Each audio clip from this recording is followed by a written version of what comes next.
Alright guys, the world's smallest and Nintendo 64 portal. Let's check it out. The only thing portabilizers in history have ever argued over who is the smaller is for the title of the world's smallest N64 portable. This quest fueled console trimming advancements and portabilizing development. What? No. He's taking apart a perfect Nintendo 64, man. A perfect Nintendo 64, bro. Don't be doing that. Come on, please. It looks like a fairly. Oh wait, what is this? Okay, if it's gonna look like that at the end, I'm down. The 64 boy. There have been several epic portables to hold a Sorry, I didn't mean to skip ahead, by the way. title. The N64 Mini. Whoa! Dude, those would be so cool to have in school, man. So cool.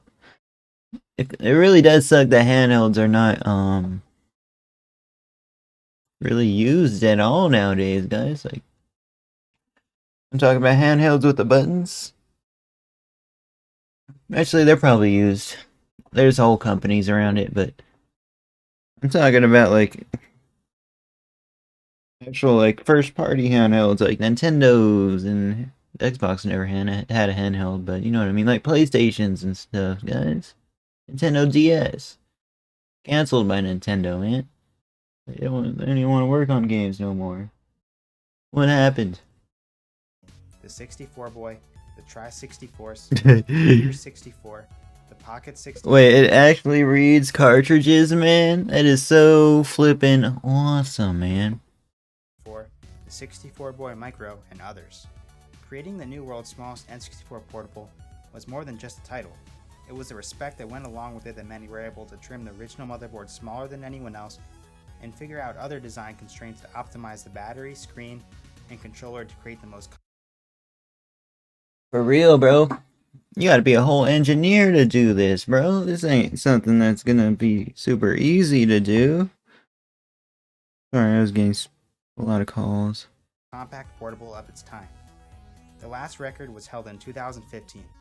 Wait, where's the C-stick? Oh, I know where it is. Oh my gosh. Of the console was written that way. That is actually kind of playable, though. With the A and B are like that, though. No. One day, someone would unlock the secrets of the motherboard and create the most pocket-sized console of them all. My name is Gunner, otherwise known as More than 20 years after release, but hey, man. Better late than never. G-Man, and I'm presenting the new world's smallest N64 portable. In the spirit of the quest to discover new advancements for making the N64 smaller, I used a real N64, not a redesigned PCB, and not an emulator. This is 100% a real N64 that plays real game cartridges. That's what makes it so much more an actual cool thing, bro. Get a PCB with it. Nah, it's not. Portabilizing has changed. That means he's gonna have to do some sort of like freaking taking a saw and cutting it. Like, A lot over the years, and recently it is heavily geared in 3D printing and custom PCBs, which allows you to plan every detail and create masterpieces that simply couldn't have been done before. yo, okay, now I like how that one looks. Way much better though. Yeah, see, AI is building parts for us and stuff. I wanted to take a step back from my usual process, so I didn't use any uniquely designed PCBs for this, only ones that were widely available. Earlier this year, I developed a smaller, custom redesigned N64 PCB. While neat, easier, and compact, I threw the possibility of using this out to be fair to the previous records, which were built before any of the modern techniques. Instead, I relied on good old-fashioned board trimming, hand wiring, and hot glue. Are we headed backwards in 2021? First, I trimmed an advanced N64 trim. Hey, that's what they do when they mod a Nintendo Switch, so I don't think you're backwards. I think you're right on track.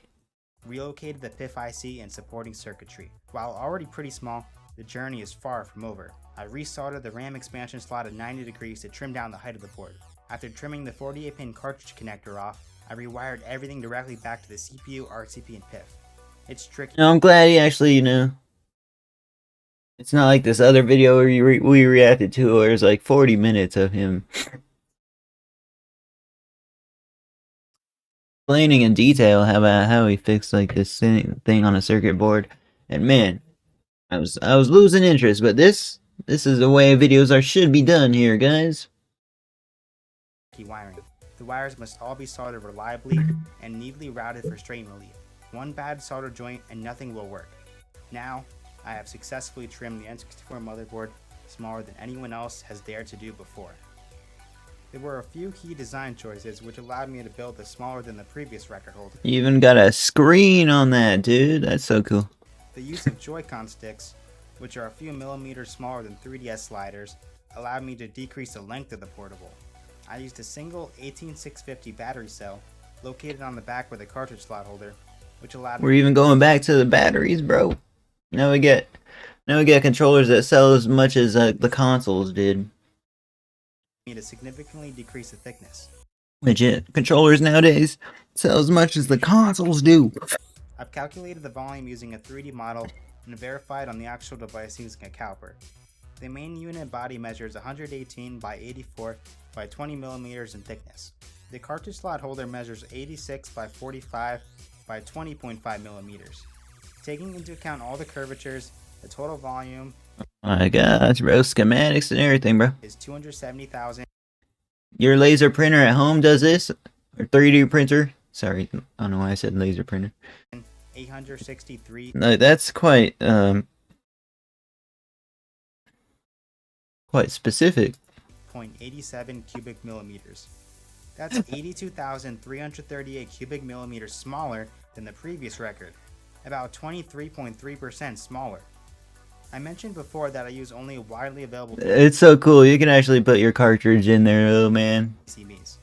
The N64 PMS But you know, there's a reason why this video only has 1 million views.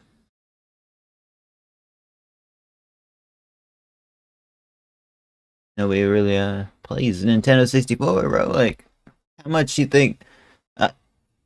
Okay, I'll buy one if he made them though, but I'll buy them if he made them, if I had the money and he made them, guys, for sure.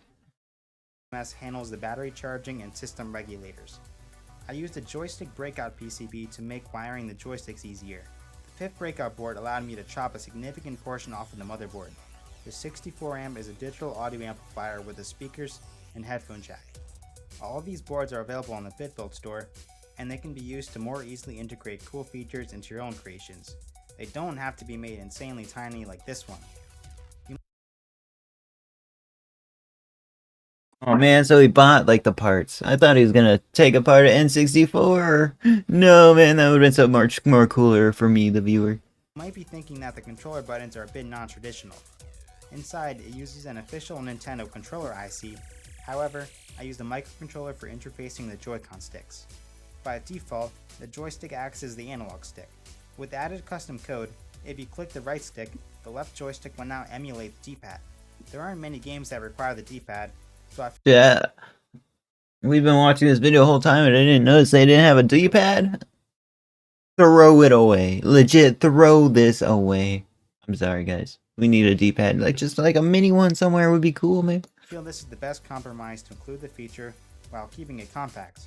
A second microcontroller was used for the right Joy-Con stick to emulate the C buttons. This works out really well for a modern solution for shooter games like Turok, where you would normally use the C buttons for movement. The custom code also allows me to fully calibrate the range and dead zones of the Joy-Con sticks. No more notorious Joy-Con drift. The L button is even less used in N64 games. Guys, my controllers never went through that Joy-Con drift thingy, bro. What is it? It happens to everybody but me for whatever reason. But I included it as the left stick click to be complete. The R and Z are located in the top corners of the device. The case was modeled on the computer and 3D printed. The back was printed in PET material, which has a higher temperature melting point. This was chosen because the N64 will get warm, and I don't want the case to get soft and warp over time. The front, however, was printed in PLA as I won't be experiencing as high temperature. I thought yellow was a nice color. The screen is a 3.5-inch 320 by 240 LCD display, and a single 18650 battery cell powers it on for about 1 hour. Well, there you have it, guys. It used to be on a giant freaking television, and now it's on this little thing, bro. Like, not bad. See, we're getting places. Society's gonna be better for us. 31 minutes by my test. One of my favorite improvements was using this brand new replacement cartridge slot connector. It grips very well, and no more having to blow the cartridges to fix it. The record for the world's smallest N64 portable was something that gripped my imagination all throughout my teen years.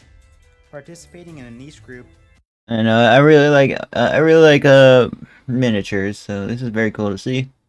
sharing technical ideas, and having competitive fun was really what this has always been about.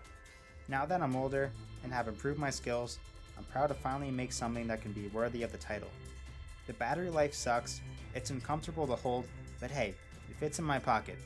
Does your N64? If you've enjoyed the video, No. there are other actually good N64 portables in my Okay, yeah, that one looks way cooler. But yeah, guys, he did it. He made the smallest one. Guys, he's got to get a Guinness there. Genuinely looks like a marketable console. The second one, this one does. This one looks cool. But yeah, get a D-pad on there, then I'll be interested. Like, I'll just see you guys next one, guys.